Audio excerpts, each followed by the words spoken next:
Saudara-saudara yang saya hormati, para tamu undangan yang berbahagia, juga ada Bante Sugito, Pak Andri Wongso yang luar biasa, dan para panitia yang jauh-jauh dari Jakarta, juga saya lihat beberapa tamu dari kota-kota yang lain, selain dari Kota Madia dan Kabupaten Blitar sendiri. Saudara, tema kita kan dengan Dhamma, mencapai sukses dan bahagia.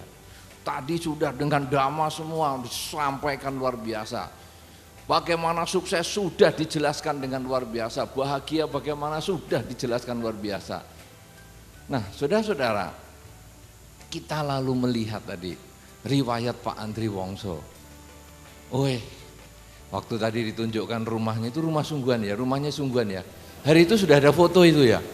Luar biasa. Ini ada saudaranya loh, 20 orang loh di sini.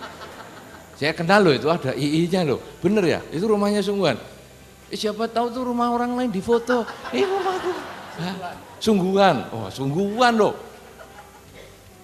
Saudara-saudara, waktu tadi saya mendengar cerita beliau.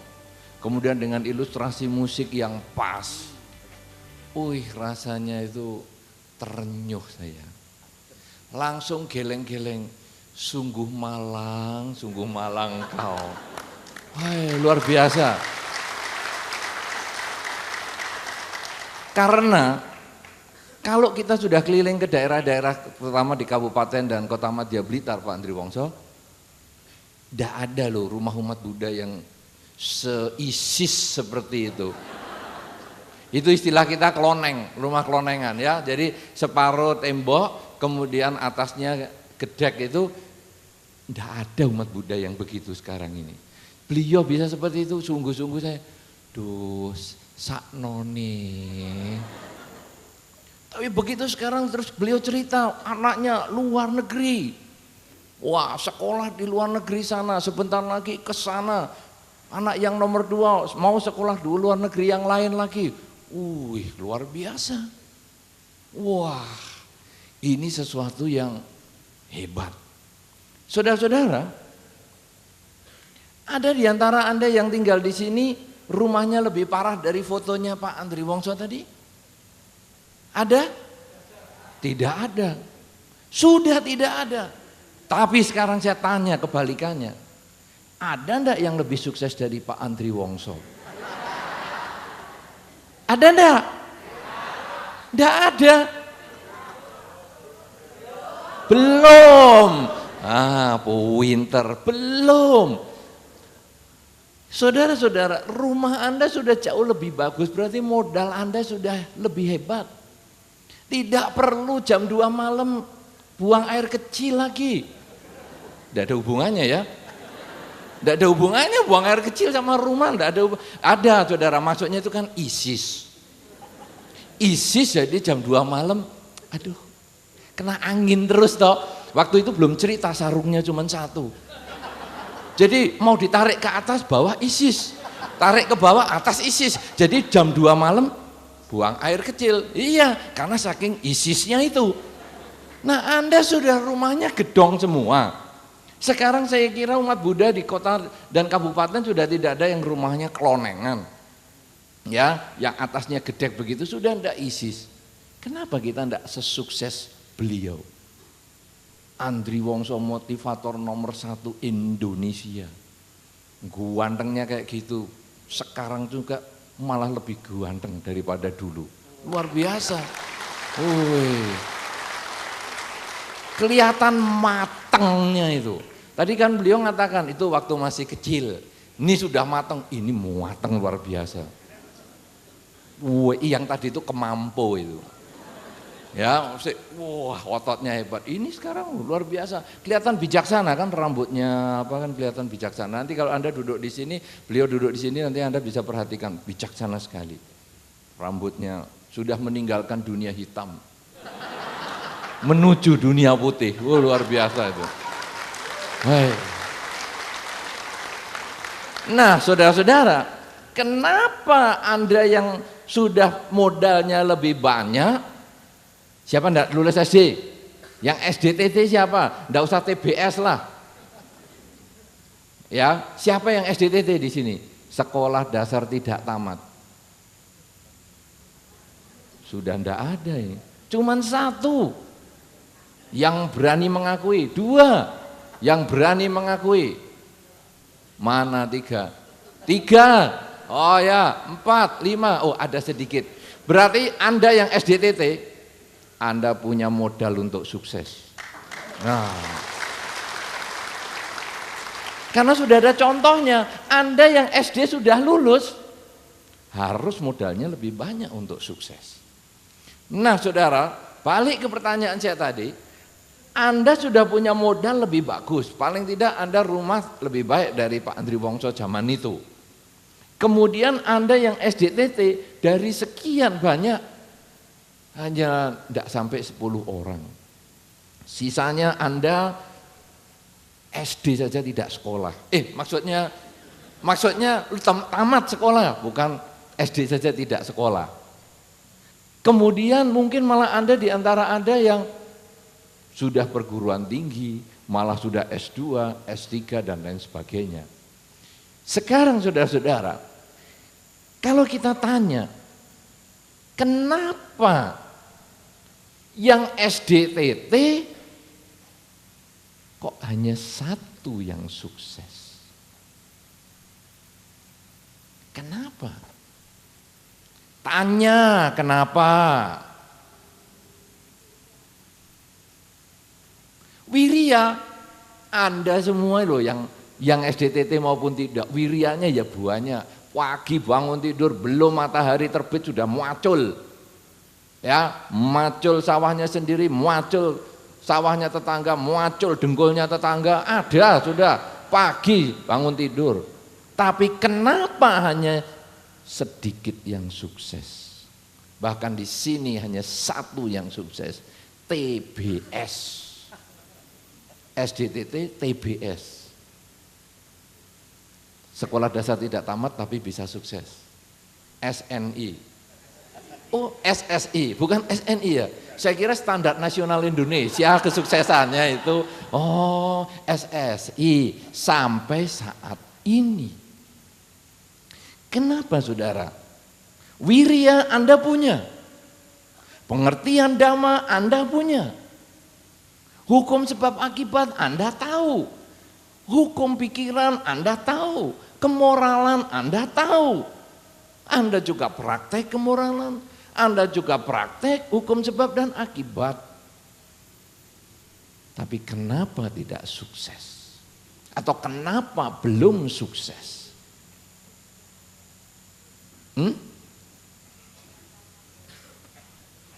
Timbunan karma, mitos salah. Itu tadi sudah dikatakan. Jangan karena kelahiran sio, karma kayak apa? Ya saya soalnya orang Blitar ya, tidak bisa sukses. Salah, itu mitos salah. Tadi sudah dijelasin itu. Ya Pak Andri Wongso, betul toh? Tidak ada cerita karma. Karma itu adalah niat. Niat Anda mau berbuat saat ini itu apa? Itu karma. Bukan hanya masa lampau, masa lampau, masa lampau. Apa coba? Kenapa tidak sukses? Hah? Malas, belum ketemu kuncinya. Ya nyari kunci. Hilangnya kunci di sini, nyarinya di luar. Pak Bo, ditanya, kenapa kok nyari di luar? Sini terang, di dalam gelap. Lo jatuhnya di sini, nyari kuncinya. Baik saudara-saudara, bagi yang pencari kunci, saya kasih kuncinya. Kenapa bisa sukses seperti beliau? Nah,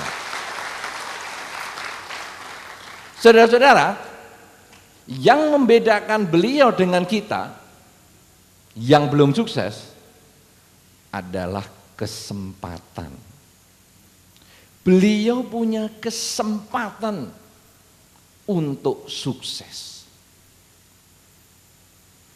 Sekarang saudara, kita yang belum sukses, apakah Anda SDTT, ataukah Anda sudah lulus SD, ataukah Anda sudah tamat SD karena membayar, ya tamat SD-nya karena bayar, tamat SD karena ngancem guru dan kepala sekolah jadi ditamatkan, tidak perlu lulus lagi, kemudian SMP juga tamat atau lulus, kemudian perguruan tinggi juga sama. Bagaimana mencari kesempatan itu? Di dalam Dhamma, saudara, kesuksesan, kebahagiaan itu karena dua hal. Yang pertama adalah karena kemauan yang keras. Seperti yang Pak Andre sampaikan tadi, sebetulnya adalah kemauan yang keras. Wirya, semangat, spirit, itu kemauan keras. Kemudian mencari peluang, punya kaya mental dan lain sebagainya, itu adalah hal-hal yang harus dimiliki.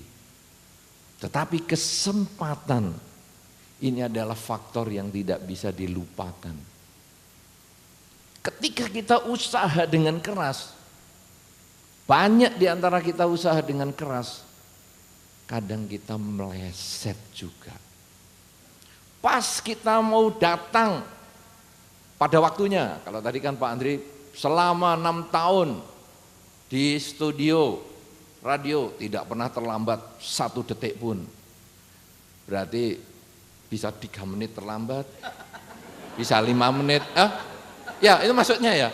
Bukan, maksudnya selalu lebih awal gitu ya. Karena tadi kan hanya ngomong, saya tidak pernah terlambat 1 detik pun. Berarti 15 menit nih terlambatnya. Saya berpikir itu. Oh salah ya? Oh salah, oh tepat maksudnya. Oh ya itulah. Saudara-saudara, kita kadang ada usaha untuk tepat waktu. Tapi kadang kesempatan tidak mendukung kita. Pas mau berangkat, banyak kempes. Pas mau panggil taksi, taksi penuh. Pas sudah dapat taksi, taksinya sudah mau pulang, tidak mau ngantar kita. Kesempatan itu kadang sulit kita dapatkan. Kemudian ada berapa banyak yang kita, misalnya satu ketika kita, ini ada pekerjaan baru, kita mau mulai, saya mau kerja baru. Tapi pas kita mau daftar, pendaftaran sudah tertutup. Saudara-saudara, mencari kesempatan ini tidak mudah. Dan di dalam Dharma ada cara untuk membuka kesempatan.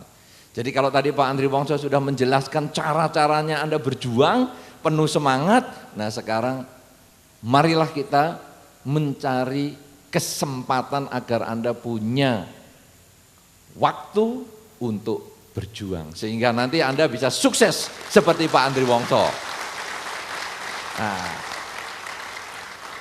saudara-saudara, untuk membuka kesempatan, saya tidak pakai slide yang macam-macam dan juga tidak pakai tadi sabda Sang Buddha yang heboh-heboh. Sudahlah, saya yang gampang-gampang aja.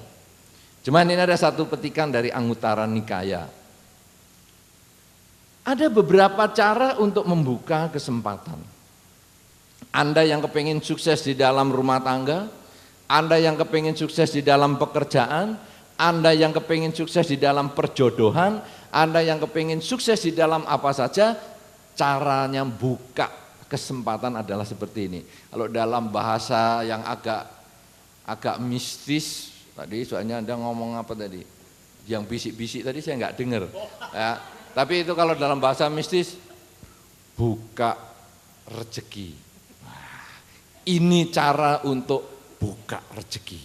Mau? Loyo, letoy, cuman 10%. Mau? Kurang kenceng baru 80%. Mau? Iya, kaget saya sampean. Iya ya, oke, mau. Buka rezeki.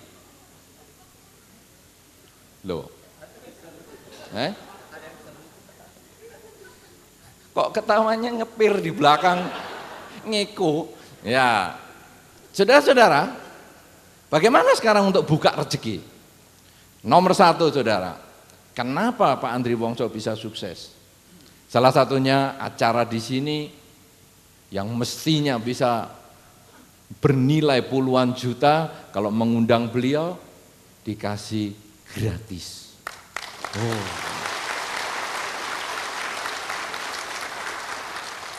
Kerelaan seperti ini yang membuat beliau selalu terbuka rezekinya.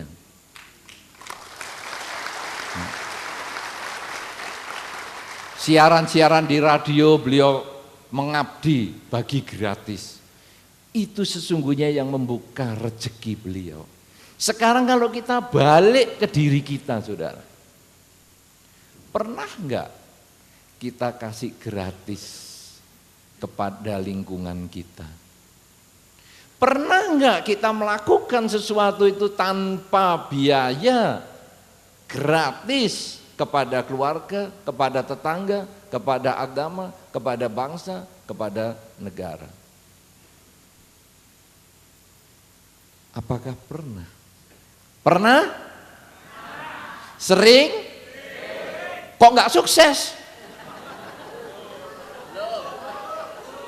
Karena ngomong seringnya itu cuman di bibir. Buktinya apa? Enggak berani kenceng kok.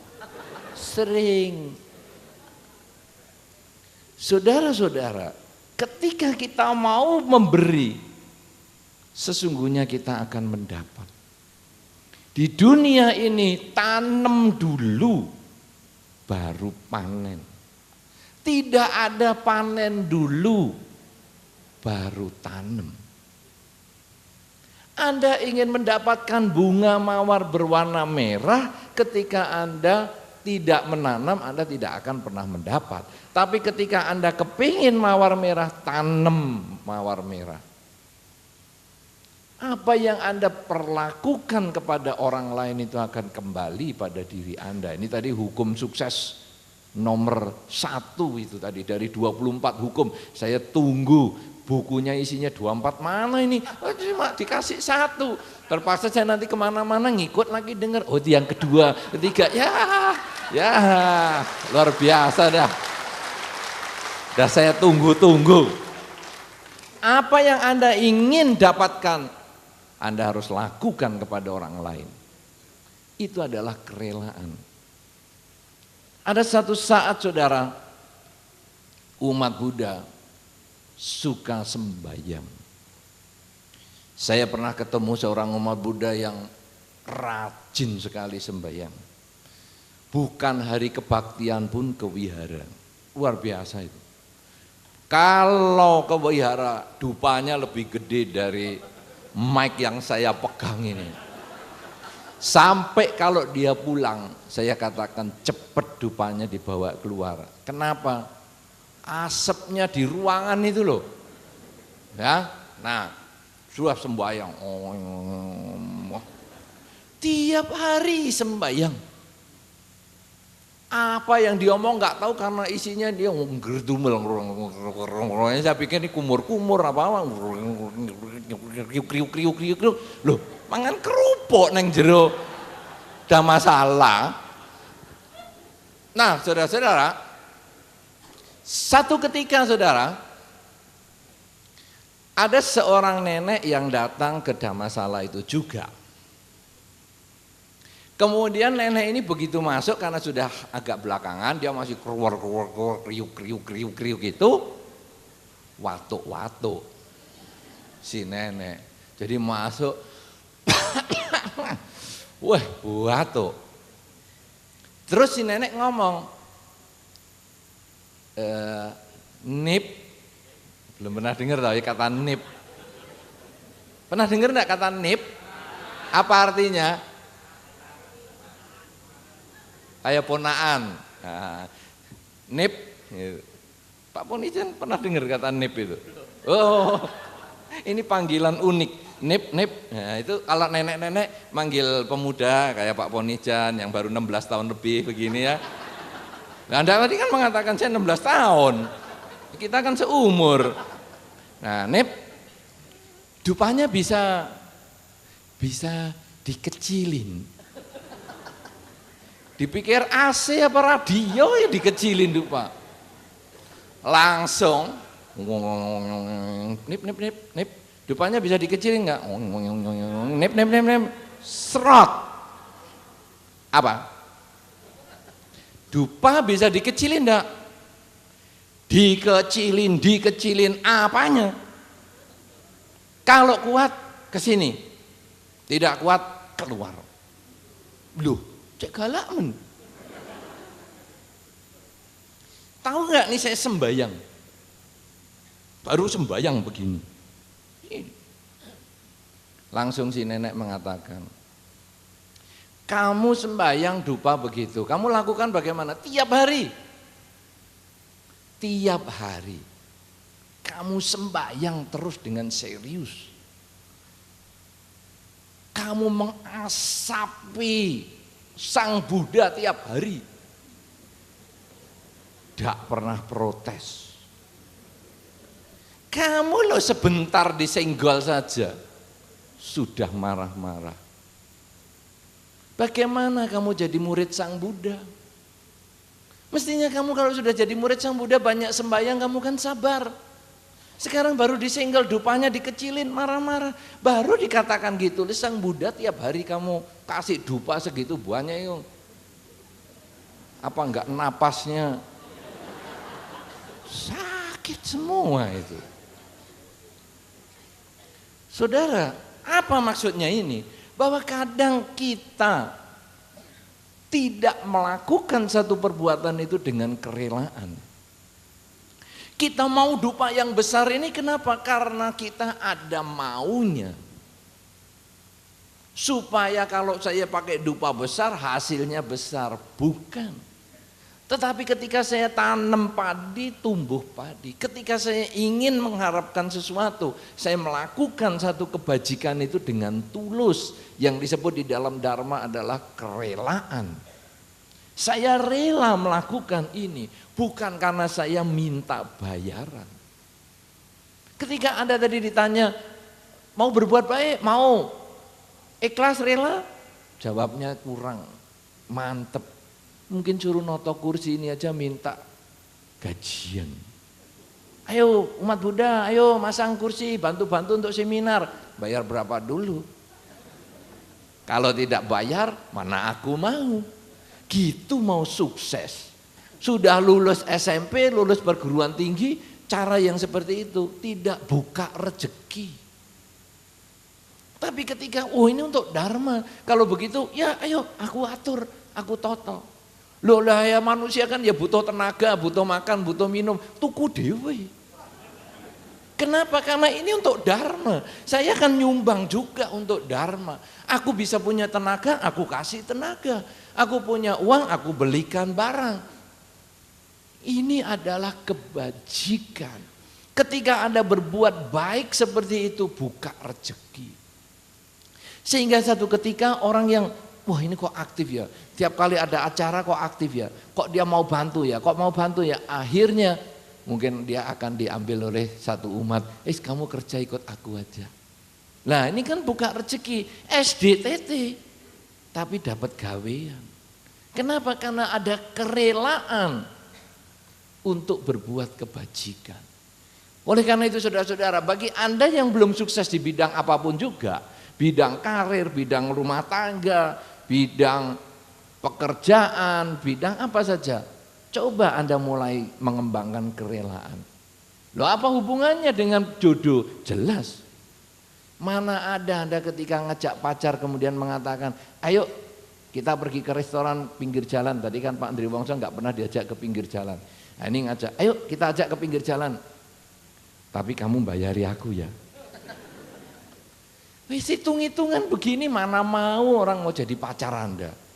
Tapi ketika ayo bonceng aku atau ayo ikut aku makan restoran pinggir jalan, aku yang bayar. Oh, seneng langsung. Besok kita makan di hotel berbintang, kamu bagian bayar. Loh. Wah, ini mahal banget ini. Nah, tapi bukan begitu. Besok restoran berbintang aku juga yang bayar. Air putih saja. Saudara-saudara, kerelaan mau berbagi itu adalah syarat untuk buka rezeki. Setiap kali Anda ada kesulitan apapun juga, atau ketika Anda bertemu dengan siapapun juga, cobalah Anda mengatakan, apa yang bisa saya bantu?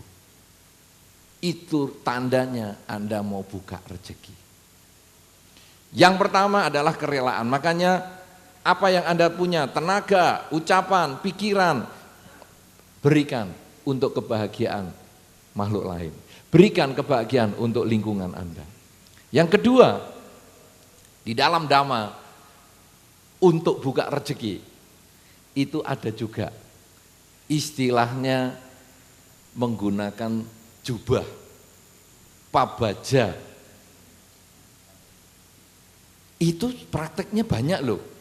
Orang ikut pabaja samanera 2 minggu langsung banyak yang bisa mendapat manfaat.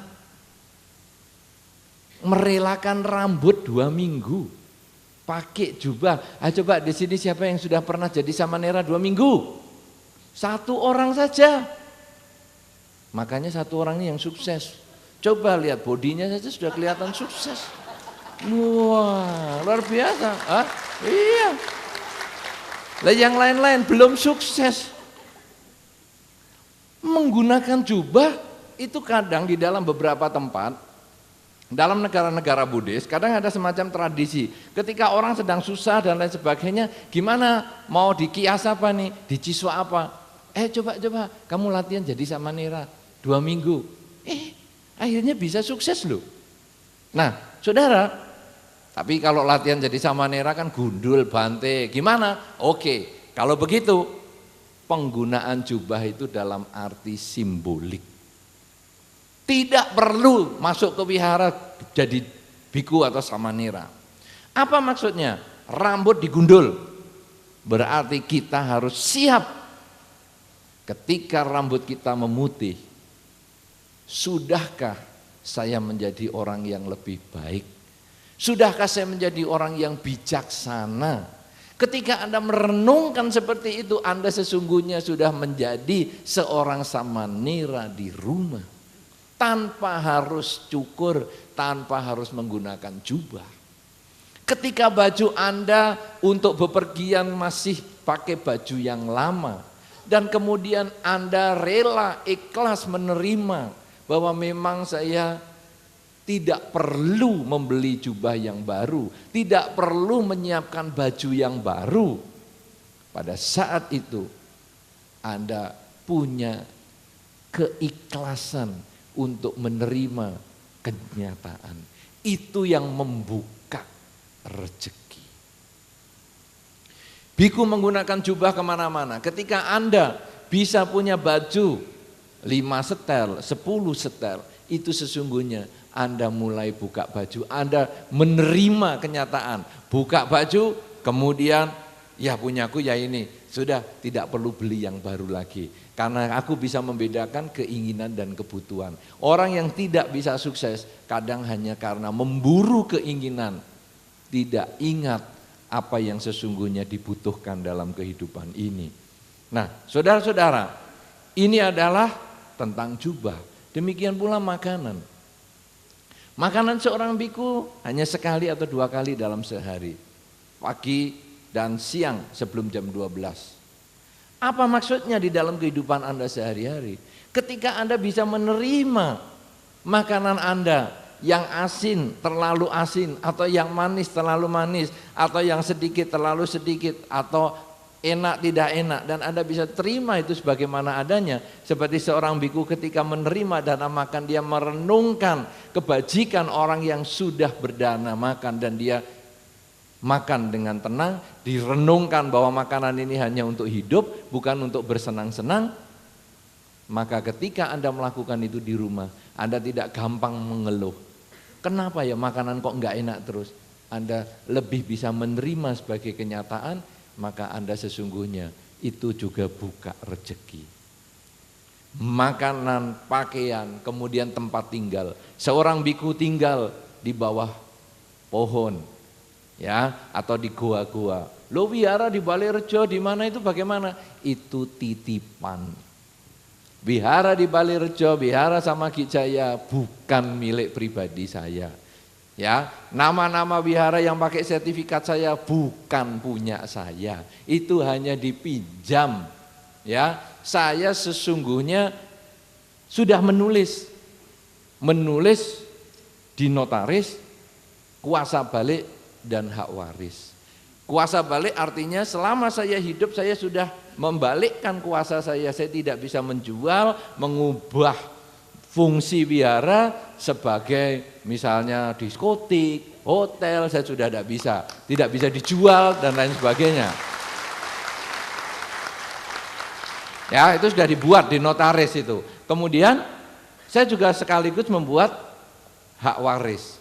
Jadi kalau saya meninggal atau kebetulan mungkin lepas jubah, itu juga tidak bisa dituntut atau diminta oleh keluarga saya atau milik saya. Tapi semua itu kembali ke sangga. Jadi itu saya juga bukan pemilik wihara. Saya hanya menjaga, diperkenankan umat menjaga wihara sak matinya saya. Hanya itu aja. Nah, kalau Anda kemudian bisa merelakan rumah Anda merelakan tempat Anda, dan ketika Anda satu ketika, oh ya rumahku ini mau dipakai anakku, rumahku ini mau dipakai cucuku, ya satu ketika mungkin aku akan lahir kembali, ya sudahlah rumah ini untuk keluargaku. Ketika Anda bisa merelakan seperti itu, Anda sebetulnya buka rezeki. Kerelaan ini luar biasa sekali, tanpa harus menjadi biku, tanpa harus mencukur rambut, Anda bisa merelakan apa saja yang Anda miliki. Kalau Anda sudah bisa kerelaan, Anda bisa pabaja, maka yang ketiga saudara yang disebutkan dalam Anguttara Nikaya tersebut, supaya kita bisa buka rezeki mencapai kesempatan yang baik adalah merawat orang tua. Merawat orang tua itu luar biasa sekali. Ya, kalau tadi Pak Andri Wongso sudah ceritakan dengan baik sekali, orang tua beliau yang dari ketika Pak Andri Wongso masih kecil menumbuk tepung, ya sampai malam menumbuk telo, mulai dari malam. Kemudian sekarang kalau memang orang tua masih ada, tentu beliau akan ingat baik-baik jasanya dan beliau akan dukung dengan baik. Itu yang membuka rezeki. Sekarang kita balik pada diri kita, saudara. Semua dari kita pasti pernah punya orang tua, walaupun ada di antara kita yang belum pernah punya anak. Berarti semua di antara kita, kalau ada orang tua, apakah sikap yang sudah kita lakukan terhadap orang tua? Sudahkah Anda membantu orang tua? Sudahkah Anda merawat orang tua? Sudahkah Anda membahagiakan orang tua? Kalau Anda tidak bisa membantu orang tua, minimal jangan menyusahkan orang tua. Sudahkah kita melakukan? Dalam banyak kesempatan ketika ada orang sulit rezekinya, sulit dapat jodoh, sulit dapat pekerjaan, sulit dapat rumah, sering-sering ada saran mengatakan, coba kamu minta maaf kepada orang tua. Coba kamu bernamaskara, bersujud kepada orang tua. Kemudian orang tua ketika mendapat sujud dari anak, orang tua mengucapkan kata-kata yang positif. Ya, misalnya mengatakan, ya nak, semoga kamu lancar sukses usahamu, semoga kamu enteng jodoh, semoga kamu berbahagia dan seterusnya. Kata-kata orang tua yang demikian ketika anak bersujud itu sangat manjur dan itu juga buka rezeki. Oleh karena itu saudara, siapa di antara Anda yang orang tuanya sudah tidak ada lagi, ayah dan ibunya? 1, 2, 3, tidak terlalu banyak. Tidak terlalu banyak, hanya sekitar 25%. Bagi yang Anda yang orang tua, ayah dan ibu sudah tidak ada, Anda bisa di rumah mengucapkan pelimpahan jasa. Jadi Anda berbuat baik atas nama orang tua Anda, itu juga buka rezeki. Bagi Anda yang masih punya orang tua, kesempatan yang baik untuk membahagiakan mereka. Karena secara hukum alam, orang tua biasanya jalan lebih duluan karena dia sudah terlahir lebih awal. Kita mumpung masih punya kesempatan membantu orang tua, membahagiakan orang tua, mulailah sekarang, malam ini, selesai acara ini, langsung diberikan kebahagiaan kepada orang tua. Tunjukkan tindakan Anda yang membahagiakan orang tua, ucapan Anda yang menyenangkan orang tua, pola pikir positif yang membahagiakan orang tua. Karena dengan orang tua bahagia, Anda juga buka rezeki. 3 hal ini minimal saudara, banyak sekali sebetulnya untuk buka rezeki, tapi malam hari ini cukup 3 dulu, yaitu kerelaan. Apa saja yang Anda inginkan untuk dapat, lakukan kepada orang lain. Berikan kebajikan Anda dengan badan, ucapan, dan pikiran agar memberikan kebahagiaan kepada lingkungan Anda. Yang kedua adalah pabaja. Pabaja kalau Anda punya kesempatan untuk menjadi samanera 2 minggu, bagus. Menjadi samanera 2 tahun, lebih bagus. Anda bisa jadi biku setahun 2 tahun, bagus. Bisa jadi biku puluhan tahun, ya tentu bagus juga. Tapi kalau tidak bisa, jadilah pabaja di rumah, yaitu melihat pabaja sebagai simbol pelepasan. Pelepasan tidak melekat dengan rambut Anda, tidak melekat dengan pakaian Anda, tidak melekat dengan gaya hidup tertentu, tidak melekat dengan pola makan tertentu, sehingga hasilnya Anda menjadi orang yang mudah menerima, atau dalam bahasa Pak Andri tadi, menjadi orang yang lebih bersyukur terhadap apa yang kita terima dalam kehidupan sehari-hari. Dan yang ketiga adalah menghormat orang tua, merawat orang tua, karena dengan 3 hal ini itu akan membuka rezeki kita, membuat kita punya kesempatan untuk sukses ketika modal Anda sudah cukup, modal pendidikan Anda cukup, modal wirya atau semangat Anda cukup, kesempatan diciptakan dengan kebajikan 3 hal ini. Inilah yang perlu saya sampaikan dalam tema kita pada malam hari ini, agar kebahagiaan dan kesuksesan bisa kita capai bersama-sama setelah acara ini. Terima kasih.